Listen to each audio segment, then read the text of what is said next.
Federal Drive is presented by GEHA, Government Employees Health Association, proudly providing health and dental benefits to federal employees and their families. Visit GEHA.com. Federal leaders are being urged to rethink every job in terms of what only humans can do.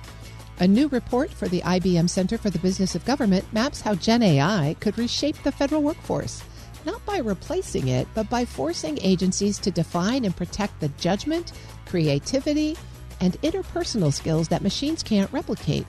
Here with more details is the report's lead author, chair and professor in the Andrew Young School of Policy Studies at Georgia State University, Bill Resch.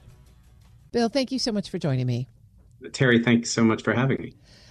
You are the lead author on a new IBM report that talks about not whether, but how AI will change government work. I mean, it's no secret that federal agencies are undergoing massive upheaval in their workforce, and you throw AI into that, and it's just like a food processor going around and around.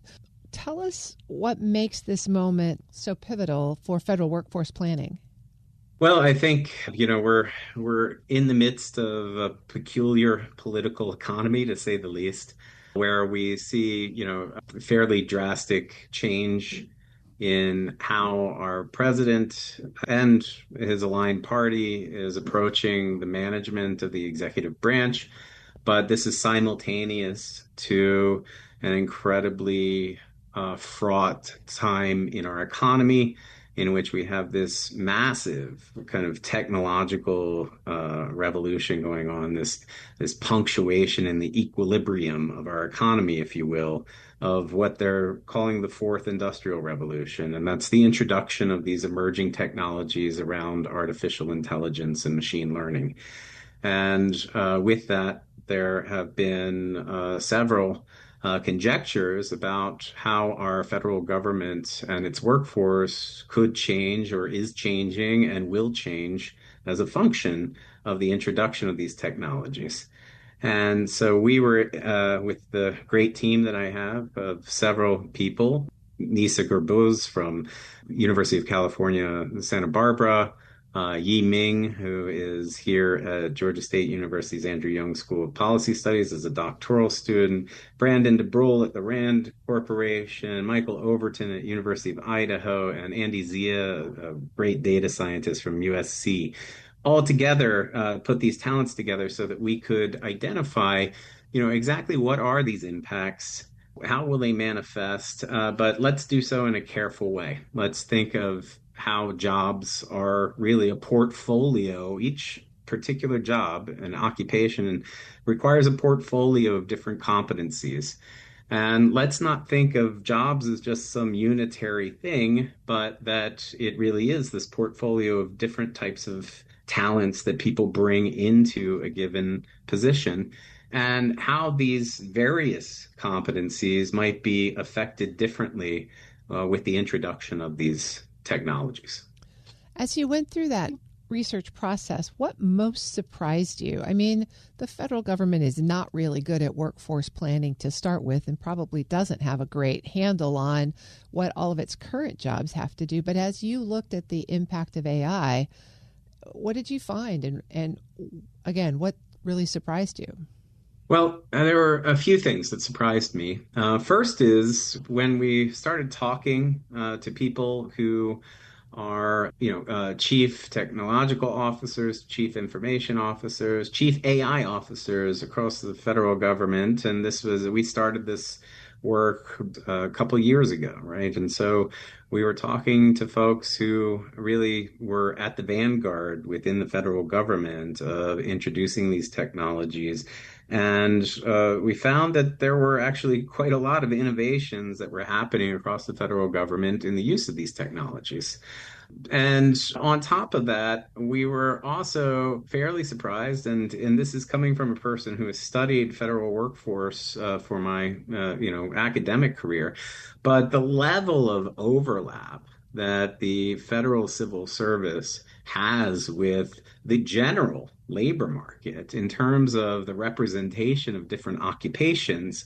Well, we went into this enterprise with the idea of analyzing this specifically for the federal workforce, but we found that the level of transparency, the level of standardized documentation that OPM and OMB have produced over the years to describe the various positions and occupations that are in the federal government allowed for a very robust case study on how these emerging technologies can affect these occupations generally, not just in the federal government. And so our paper, while it's focused on the federal government, actually provides a very good case study for occupational labor markets, generally speaking.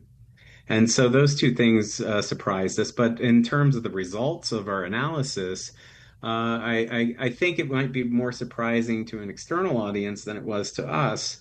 But to the external audience who might be hearing, conjectures of, 45% of the labor market is going to be replaced or substituted by AI in the near future. Well, we were a lot more conservative with our estimates going into this because of the way we were measuring it. We were measuring it again by a competency by competency unit of analysis, not by the whole job itself. And when you unpack a job by the various competencies and tasks that are involved with that job, you start to realize that, hey, there is, in fact, a lot of complementarity to these technologies to what people are doing. In fact, there's augmentation. It will change the very nature of some of these jobs. But there are places for humans in the loop, so to speak. That is, that there are competencies that are very difficult, if not impossible, for these technologies to replace.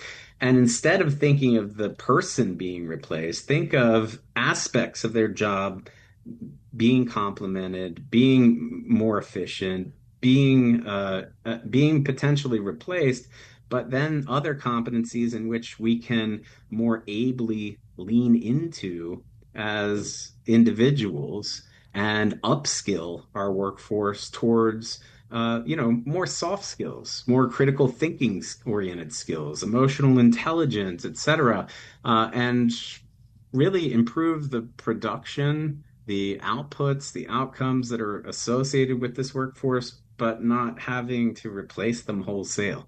And so what we found was that our outcomes are a lot more conservative than some of the conjecture you might see in general media, in popular media, as to what the impacts of these technologies might have.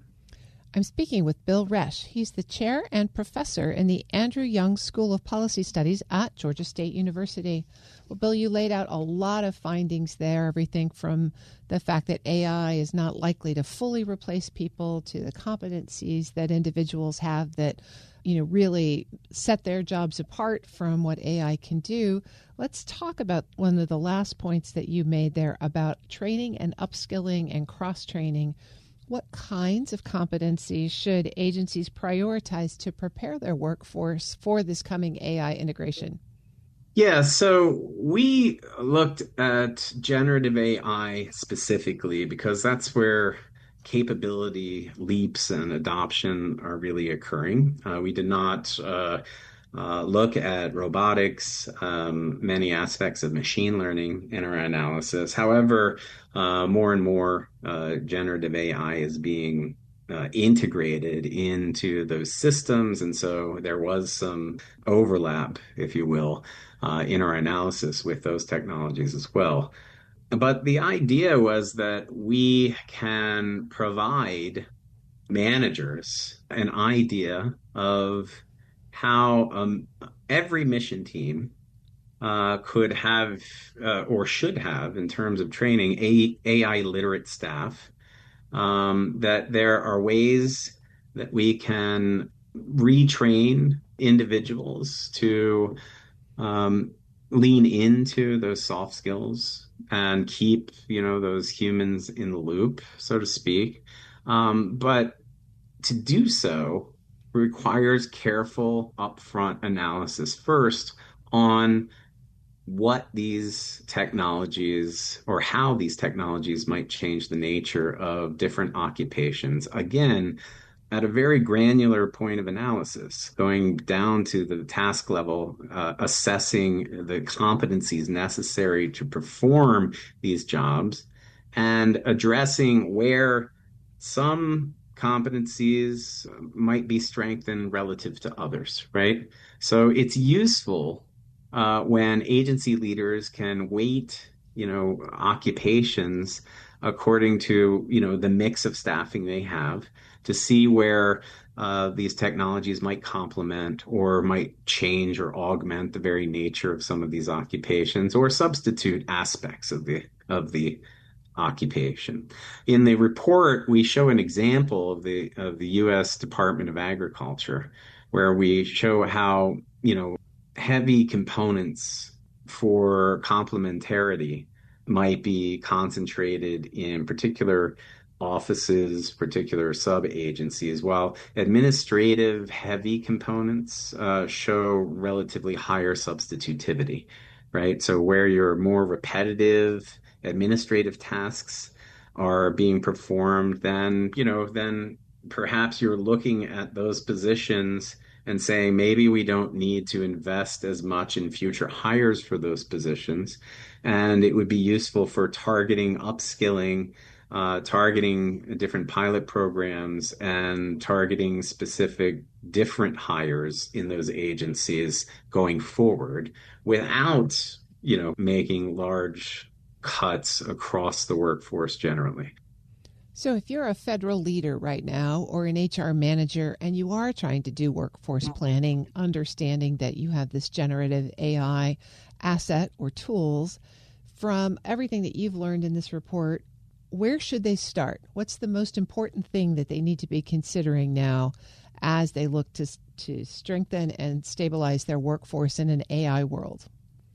Well, they need to realize that some jobs are going to resist or just be resistant to, by the nature of the jobs, AI substitution. And so the jobs that hinge on contextual judgment, ethical trade-offs, more interpersonal skills, and also importantly for government field conditions, right?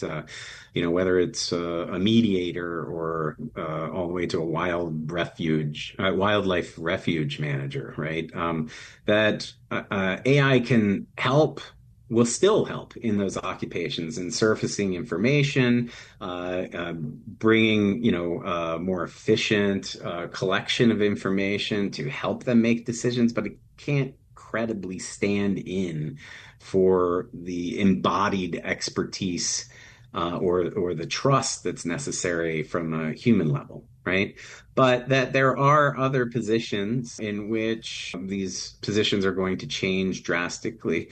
A lot of it has to do, ironically, with federal IT, right? And so, for instance, software management roles are going to score more highly on relative augmentation. That is how much the nature of the job itself is going to change. And you're going to gain a lot of efficiencies in terms of coding, in terms of testing out various software applications and refactoring different cycles while still a place for that human architect, right, to review and to ensure security and integrity. And so the implications there are invest in these tools, right? And make sure that there are humans in the loop for secure by design guardrails. You're not allowing secure data to be exposed to these foundational models that are owned by private actors and might have interest in training their own proprietary models on very, let's say, scarce data. Government protected data has a lot of value to a proprietary model such as ChatGPT, Grok, go down the line, because the better data that these models are exposed to, these models are advantaged as a function of the exposure to that data because that data helps train those models. But it's also, from an ethical standpoint, compromising privacy considerations, compromising national security considerations when these models are exposed to that data. And so having, the ethical decision-making structures in place and the accountability from a human standpoint in place is going to remain important. And so when approaching these things, it's important to think about at a granular level about the, again, portfolio of responsibilities that individuals bring in these positions, and not thinking from a whole job, a unitary kind of job approach as to, AI is going to have a huge impact on software developers, so we can just cut software development by 50%. That's not the point here. The point is how you approach the integration of these technologies on a job by job basis, without putting the cart before the horse, if you will. I've been speaking with Bill Resch. He's chair and professor in the Andrew Young School of Policy Studies at Georgia State University. Bill, thanks for joining me today. Thank you very much for having me, Terry. We'll post this interview and a link to this report at federalnewsnetwork.com/Federal Drive. Listen to the Federal Drive on your schedule. Subscribe wherever you get your podcasts.